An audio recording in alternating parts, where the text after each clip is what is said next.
It's early, really early, and we're in Goole at the end of the Aire and Calder navigation. Today we're taking our narrowboat to York. We'll need to pass through Ocean Lock in Goole Port to get onto the tidal river Ouse to head north. The reason that we're setting off in the dark is so that we can catch the tide at the right time to carry us up the river. We leave the CRT visitor moorings. There's also 2 marinas here and a lot of leisure boats that call Goole home.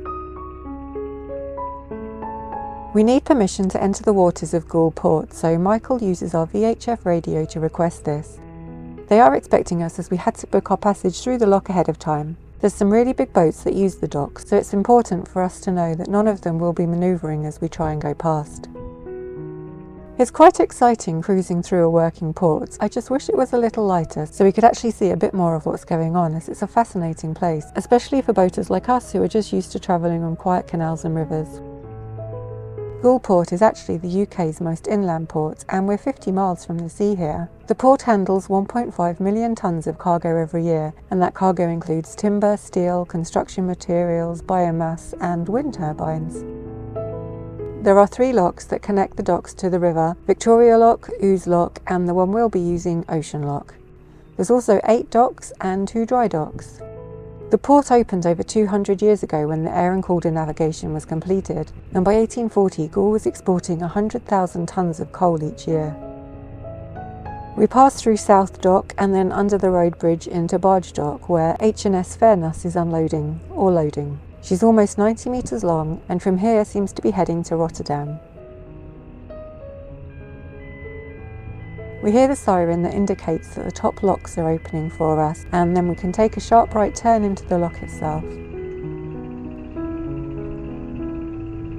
This lock is really big. It's 113 metres long and 24 metres wide, which means we could spin around in it. We're the only boat going down and we're not asked to tie on, so we just float in the middle for the descent. So we're in the huge lock, although it's not the biggest lock we've ever been in. Biggest lock we've been in recently. Yeah. Darkest lock we've been in.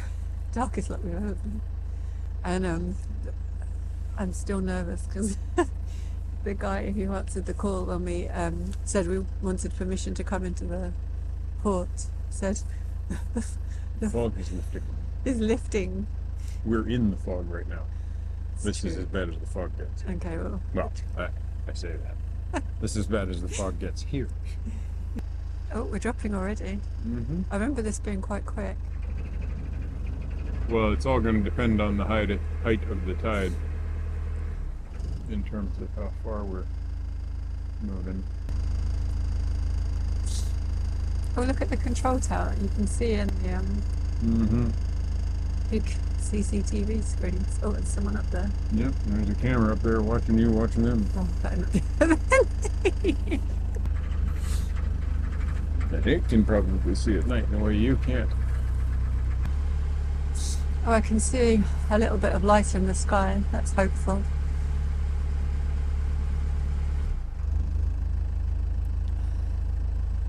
Apparently sunrise is around 7. You can see how far we've dropped. There's a lot of water leaving this lock. Dropping further than we did the last time. Well, yeah, because last time we caught the tide to go to Barnby Barrage. The only lock I can remember passing through that's bigger than this was Eastham Lock, where the Manchester Ship Canal meets the River Mersey, and that lock is a massive 180 metres long. We're still dropping?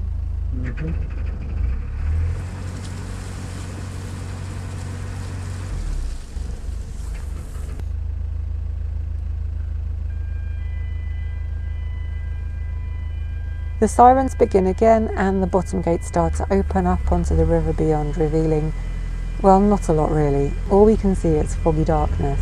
It's actually quite terrifying to be heading out onto the tidal waters with such low visibility.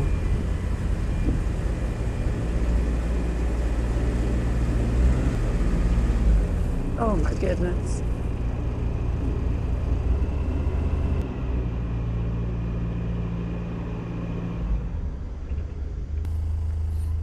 Goole Port, Perseverance. Perseverance, Goole Docks, go ahead, sir. Thanks. Thanks for the quick drop. Just checking that we're clear to turn up towards Neighbourne. Over. Yes, you are, sir. I can't see any obstructions in the water, although there are bits of tree out there, so it's something to be aware of. And yeah, have a good run. I think the fog, it's patchy, it'll clear as the sun comes up, pretty much. Excellent. Thanks again. Sir, have a good run.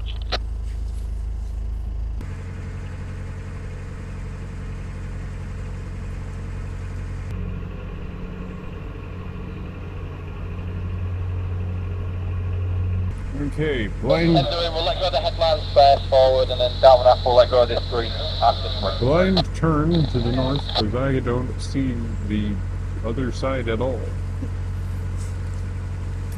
Would you prefer me up front for this? Or? No. I mean, it's kind of beautiful if it wasn't so scary. I'm supposed to more or less just hug the left bank, which is fine if I could see the left bank. If I could see the left bank, I'd be hugging the left bank.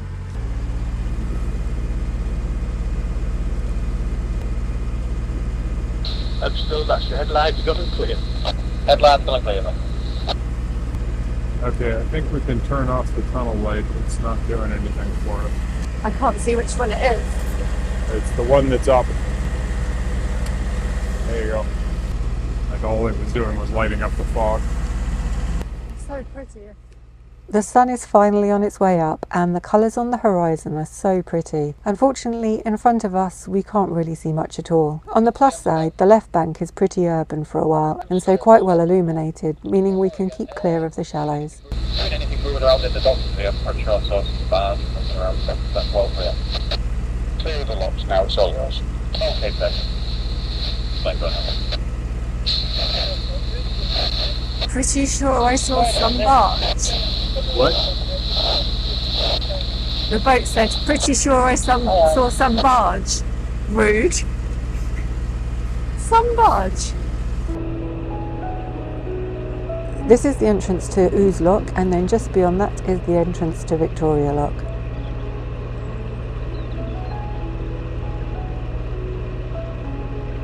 We spot some of the debris in the water that we need to avoid.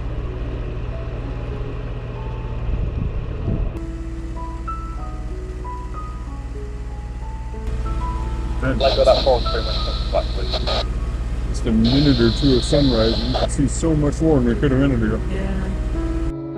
Now that we can actually see the river in front of us, I can relax for a bit and enjoy the beautiful sunrise colours in the sky and reflecting on the water. We've just shy of 30 miles to travel on the Tidal River to get to Neighbourne Lock, so it's going to be a long day.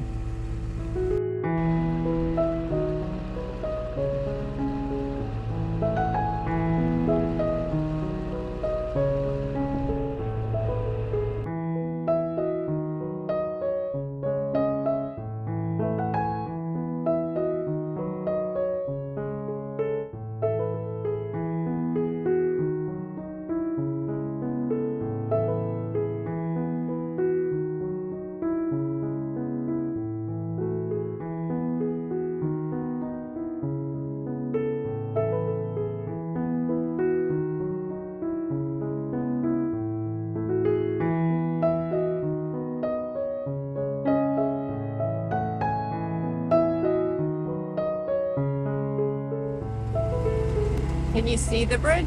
Nope.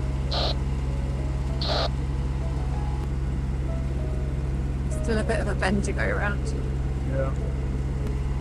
Those lights must be